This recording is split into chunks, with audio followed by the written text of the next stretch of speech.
अल्लाह तबारक व तआला जे कलाम मुक़द्दस मां सूरत ज़ुमर जी आयत नंबर 53 खां तिलावत आहे। अल्लाह साईं हीअ शानदार आयत क़ुरान मुक़द्दस जे अंदर ज़िक्र करणु फरमाई, हता कि फरमाइनि था त पाण करीम सल्लल्लाहु अलैहि वसल्लम जन फरमायो त हिन आयत सां जे नाज़िल थियण सां जेतिरी मां मुहम्मद खे ख़ुशी थी आहे एतिरी ख़ुशी अॻ में नाहे थी। अल्लाह तबारक व तआला पंहिंजे कलामुल्लाह जे अंदर कॾहिं अज़ाब जूं आयतूं बि नाज़िल फरमायूं, कॾहिं जन्नत जा ज़िक्र बि फरमाया, कॾहिं दुनिया जे अंदर मुआशरत जा अल्लाह से कानून बि सेखारिया। पर तमामु मामलात मिलाए सिलाए करे जीअं चइबो आहे त बाबा सभिनि ॻाल्हियुनि जी हिकिड़ी ॻाल्हि उहा अल्लाह पाक ॼण त निचोड़ हिन आयत जे अंदर रब साईं बयानु करणु फरमायो।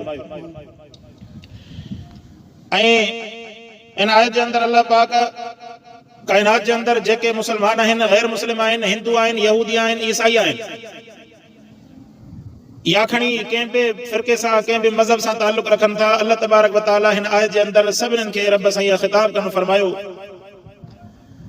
ऐं सभिनीनि खे हिन ॻाल्हि जे तरफ़ मुतवजह करणु फरमाई त दुनिया जे अंदर तव्हांजा केतिरा बि मामलात हुजनि, तव्हां केतिरा गुनाह कया हुजनि, तव्हां केतिरा अमल कया हुजनि, अल्लाह तबारक व तआला जो दरवाज़ो तव्हांजे लाइ खुलियल आहे। तव्हांखे तौबा करण जी देरि आहे। अल्लाह पाक ज़िंदगी जा गुनाह माफ़ करण में देरि नाहे फरमाईंदो।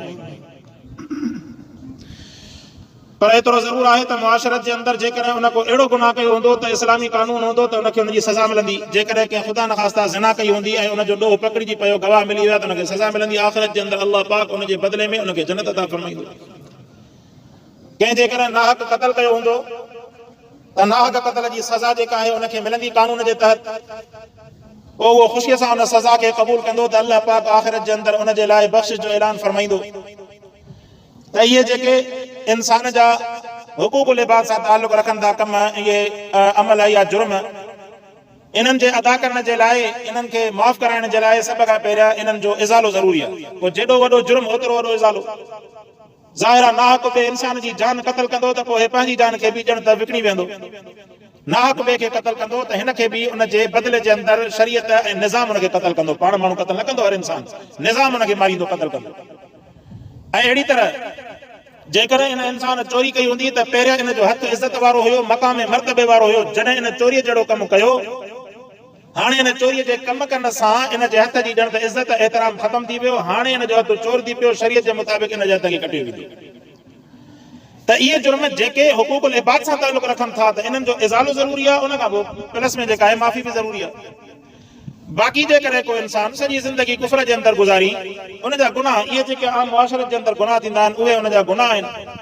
अची करे अल्लाह तबारक व तआला जे दर ते माफ़ी थो वठे, पंहिंजो पाण खे झुकाए थो, पंहिंजे गुनाहनि जो इक़रार करे थो, अल्लाह पाक खां आइंदा गुनाह जे न करण जो वाइदो करे थो। अल्लाह तबारक व तआला इन बहाने जे पोयनि सभिनीनि गुनाहनि खे माफ़ कंदो फरमाए। एतिरे क़दुरु अल्लाह पाक जी रहमत वसी आहे जो हज़रत अब्दुल्लाह बिन मसऊद रज़ी अल्लाह तआला अन्हु हिकु दफ़े कंहिं नसीहत कंदड़ जी नसीहत ॿुधनि ऐं उन में उन सिर्फ़ जेका आहे अहिड़ियूं ॻाल्हियूं पिया कयूं जंहिंजे अंदरि सिर्फ़ ख़ौफ़ हुजे, सिर्फ़ उन में भउ हुजे, बेजारण हुजे। हज़रत अब्दुल्लाह बिन मसऊद रज़ी अल्लाह तआला अन्हु साईं जन उनखे मुतवजह करे फरमायो त फलाणा सिर्फ़ मायूसी छो थो फैलाए। अल्लाह तबारक व तआला जी रहमत बि माण्हुनि खे ॿुधाए त रब जी रहमत एॾी वसी आहे। दुनिया जी माउ जेका आहे उहा बि पंहिंजे बचे सां एतिरो प्यार नथी करे जेतिरो अल्लाह पंहिंजे बाने सां प्यार करणु फरमाईंदो आहे। ऐं रब 70 माउनि खां बि वधीक प्यार कंदड़ आहे। 70 माउनि खां बि वधीक जेको आहे रब प्यार कंदड़ आहे। पोइ जीअं कंहिं हिकिड़े माण्हू सवाल कयो त साईं भला जेकॾहिं अल्लाह पाक 70 माउनि खां वधीक प्यार कंदड़ आहे त पोइ अल्लाह पाक पंहिंजे बाने खे कीअं क़बूल कंदो जो पंहिंजे बाने खे जहन्नम जे अंदरि उछलाए। त फरमाईं त अल्लाह तबारक व तआला खे बानो प्यारो आहे, पर रब उन बाने खे अमल जे अंदरि इख्तियार अता फरमायो त बाना अमल जेको आहे पाण करे ॾेखार, उन अमल जे मुताबिक़ तोखे उनजो अजुर मिलंदो। हाणे जेकॾहिं इहो बानो अल्लाह जी नाफ़रमानी करे रब क़ुरान नाज़िल फरमायो, मुस्तफ़ा सल्लल्लाहु अलैहि वसल्लम जो फरमान नाज़िल फरमाई ऐं अल्लाह पाक पंहिंजा उनखे हिकिड़ा हदूं बि ॿुधाइण फरमायूं। जीअं काइनात जे अंदरि का बि शख़्सियत हुजे, उन शख़्सियत जी का न का हद हूंदी आहे। उन हद खे किरास कंदो त ज़ाहिर आहे पोइ उनजो जेको एतिराम हूंदो ख़तम थी वेंदो। पुटु जेकॾहिं केतिरी बि ग़लतियूं करे, केतिरा बि ख़ताऊं करे, अबो हुन जूं चटियूं भरींदो, हुनजा मसाइल हल कंदो, सभु कुझु कंदो, पर जेकॾहिं पुटु उथी करे पीउ जी दाढ़ीअ खां गिरेबान खां वठंदो त पोइ चवंदो त न पीउ त हाणे भला मां बि तोखे पातड़।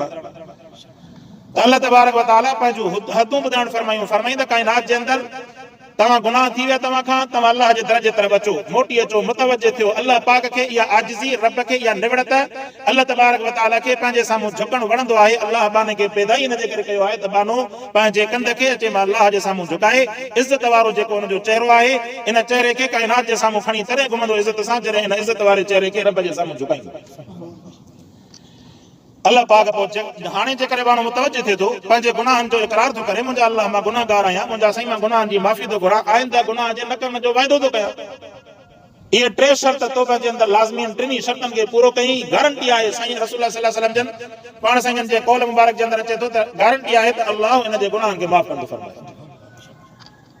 त हिन आयत जे अंदरि अल्लाह तबारक व तआला जीअं हदीस पाक में केतिरा वाक़िया अचनि था, उन्हनि मां हिकिड़ो वाक़ियो इहो बि अचे थो त अल्लाह रसूलुल्लाह सल्लल्लाहु अलैहि वसल्लम जो साहबी फरमाए थो, फरमाई त मूंखे पाण करीम सल्लल्लाहु अलैहि वसल्लम जन इहो बि ॿुधाइण फरमायो, फरमाई त हिन उम्मत खे अल्लाह तबारक व तआला अहिड़ो पैदा करणु फरमायो ताकि हिन बाने जे अंदरि पंहिंजूं ख़्वाहिशूं हूंदियूं, जज़्बात हूंदा, उन ख़्वाहिशुनि जे तहत हे इंसान गुनाह कंदो, घटि वधायूं कंदो, पर उन खां बाद में वरी जॾहिं हिन जे मथां रहमत जा जज़्बात ग़ालिब ईंदा त वरी पंहिंजे ॾोहनि ते जुर्मनि ते माफ़ी घुरंदो, अल्लाह जे तरफ़ मुतवजो थींदो, अल्लाह पाक हुनखे माफ़ करणु फरमाईंदो। अल्लाह हिन बाने खे पैदा ई हिन जे करे करणु फरमायो।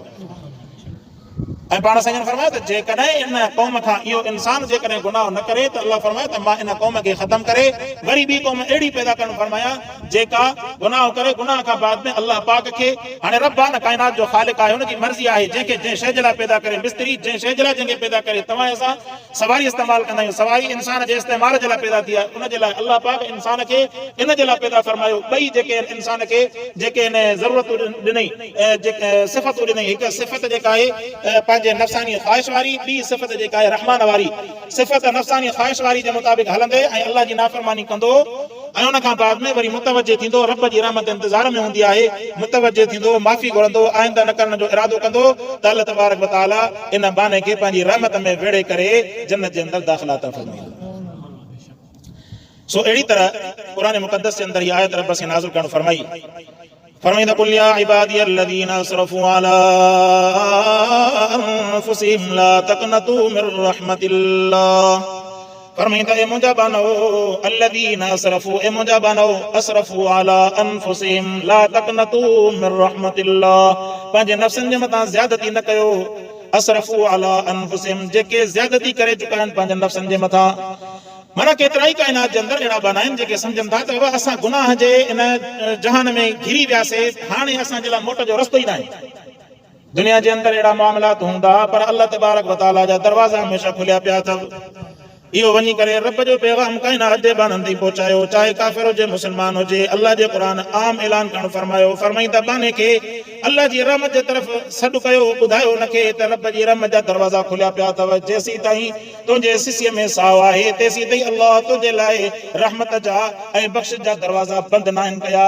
जॾहिं इन जे सिसीअ मां साहु ख़तम थी वेंदो, सकरात इन जे मथां ईंदी, पोइ इन जे अमलनि वारा जेके बि दरवाज़ा हूंदा सभ जो सभु बंदि थी वेंदा। उन खां अॻु में इन मां हर इंसान फ़ाइदो वठे। ये चवंदा आहिनि त बाबा पैकेज अची वियो, वॾो फ़ाइदो अची वियो, अचो हिन मां फ़ाइदो वठो। फरमाईंदा रब जे क़ुरान जो इहो पैगाम खणी करे तव्हां गुनाहगारनि खे ॿुधायो, पोइ कंहिं बि गुनाह में को मुलवस हुजे, थी सघे थो तव्हांजे हिन पैगाम जे करे कंहिं गुनाहगार खे हथी मिली पवे। अल्लाह तबारक व तआला उनजे इन पैगाम जे करे रब साईं उनखे गुनाहनि खां मोटी अची करे दुनिया जा जेके तमामु हुदूद, तमामु जेके आहिनि क़ाइदा सभु ख़तम आहिनि। अल्लाह जी रहमत वसी आहे, पर हिकिड़ो शर्त आहे, अल्लाह पाक चाहींदो आहे त बानो मुंहिंजे तरफ़ मुतवजो थिए। ईअं न थींदो जो बानो अल्लाह पाक खां फिरियो बीठो हुजे, नाफ़रमान लॻो बीठो हुजे, गद्दार लॻो बीठो हुजे ऐं चवे त रब जी रहमत वसी आहे, अल्लाह पाक महिरबान आहे। ईअं न थींदो। बानो ज़रा सुरी अचे, जीअं हदीस पाक में चए थो न त बानो जेकॾहिं हिकिड़ो क़दम वधाए थो अल्लाह जी रहमत उन जे तरफ़ फरलांग वधी अचे थी, ऐं जेकॾहिं फरलांग वधाए थो अल्लाह जी रहमत अञा उन जे तरफ़ तेज़ीअ सां वधी थी अचे, ऐं हो जेकॾहिं तेज़ी सां रब जी रहमत जे तरफ़ अचे थो, रब जी रहमत भॼी करे हुनखे पंहिंजे भाकुर में वेड़े। अल्लाह पाक इहो चाहींदो, हूअं बि क़ाइदो आहे, कानून आहे त जॾहिं बि कंहिंखे कंहिं शइ जी तलब थींदी आहे न, उनखे उन इंसान खे अल्लाह पाक उहा तलब जेका आहे, तलब जे ज़रिए सां उहो ज़रूरु उहा शइ अता फरमाईंदो आहे। कंहिं शइ जी माण्हू तलब करे, दुनिया में रिज़्क़ जी तलब कंदो, रिज़्क़ तलब थिए थो, नौकरी जी तलब कंदो, नौकरी हुनखे मिले थी, तालीम तलब कंदो, तालीम मिले थी। साईं घर जी तलब कंदो त हली करे पोइ खणी वक़्तु लॻे, पर घर बि इंसान खे मिले थो। मुख़्तलिफ़ क़िस्मनि जूं ज़रूरतूं इंसान तलब करे थो, हुनखे मिले थो। अल्लाह जी रहमत जेका एॾी परे न आहे जो इंसान तलब करे हुनखे न मिले। सवाल ई पैदा नथो थिए, हिकिड़े मिंट जी बि देरि न आहे। उन जे लाइ मस्जिद में अचण जी बि ज़रूरत न आहे, उन जे लाइ साईं मुंहिंजे चवां वज़ू करण जी बि ज़रूरत न आहे। बानो पंहिंजे मुंहं सां वेठो हुनखे अहसासु थियो यार गुनाह जी दलदल में फासी पिया, तमामु वॾा गुनाह कया अथमि, उते हुनखे अहसासु थियो ऐं कंहिं हुनखे रब जी रहमत जा इहे वाक़िआ ॿुधाया, क़ुर जी आयत ॿुधाई ऐं हुनखे अलाह जी रहमत जा फ़ाइदा ॿुधाया। हुनखे हिकिड़े मिंट जे अंदरि अहसासु थियो त यार मां वॾा गुनाह कया, अलाह जे साम्हूं हथ खणी करे दुआ घुरी, हथ बि न खणे, दिलि जे अंदरि तौबा करे अलाह तबारक व तआला हुनजे ज़िंदगी जे गुनाहनि खे धोइण छो रब जी रहमत आहे, अलाह पाक जी रहमत वसी आहे। ऐं हूअं बि कानून आहे त जॾहिं इंसान कंहिं बि शइ जे तरफ़ मुतवजह थींदो, महिनत कंदो त उनखे उहा शइ ज़रूरु नसीब थींदी आहे। जीअं असां आम तौर ते इंसान इन दीन जे तरफ़ शरीयत जे तरफ़ मुतवजह थींदा, ईअं माना हिकिड़ो लालची जो अंदाज़ आहे तालिब खे अलाह तबारक व तआला जीअं शाइर चयो न त सोबत साले तोरा साले कोन। ऐं केतिरा माण्हू अहिड़ा हूंदा आहिनि जिन खे इन दीन जे सिखण जो अकुल ऐं अख़लाक बि न हूंदो आहे। उन्हनि हिकिड़ो माण्हू मूंखे चयो परे खां, मां हिते कंहिं माण्हू सां वेठो ॻाल्हायां, परे खां मूंखे चवंदो साईं ख़ुशि आहे, हुनखे मूं जवाबु न ॾिनमि, वरी ॿिए खे चइबो त साईं खे सलाम जवाब बि कोन ॾिनो।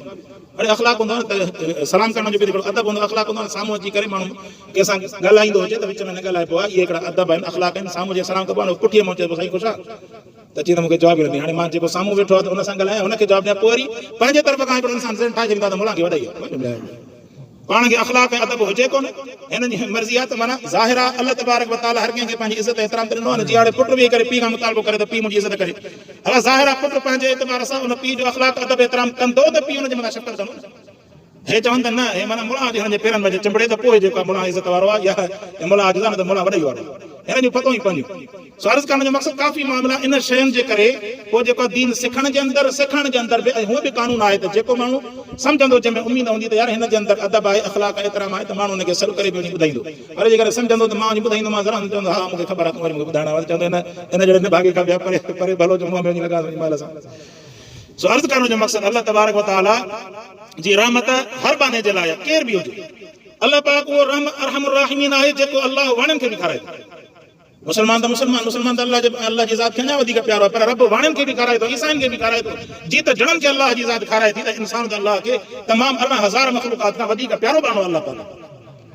इन माने खे अलाह तबारक व तआला कीअं जेको पंहिंजी रहमत खां परे कंदो, पर शर्त आहे त बानो बि रब जे तरफ़ थोरो मुतवजह थिए।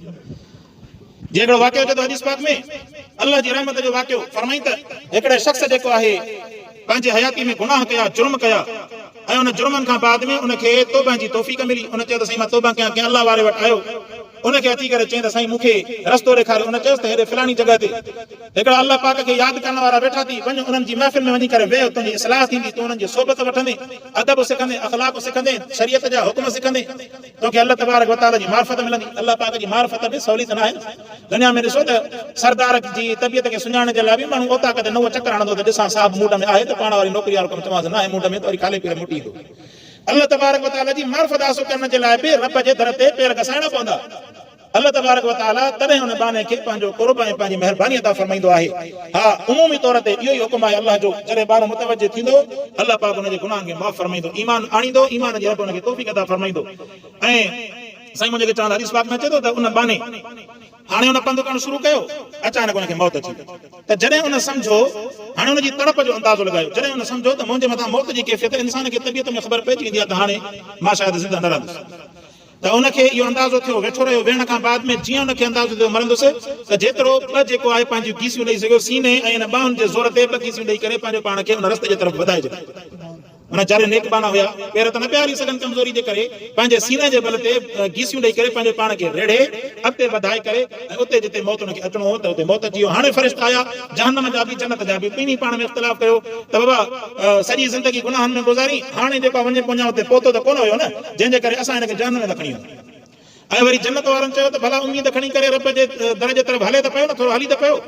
तव्हां हुनखे रब वटि फ़ैसिलो खणी विया, फ़रिश्ता रब सां फरमाइनि त वञो, चङो भला हाणे तव्हां सां बि जेको आहे मां रब जो फ़ैसिलो इहो आहे त वञी करे तव्हां हुन रस्ते खे मापियो, ॾिसो जितां हुन पंधु कयो आहे त उहो पंधु थोरो आहे, या जिते साले बाननि जी महफ़िल में अलाह खे सुञाणण जे लाइ पहुचे पियो त उहो पंधु थोरो आहे।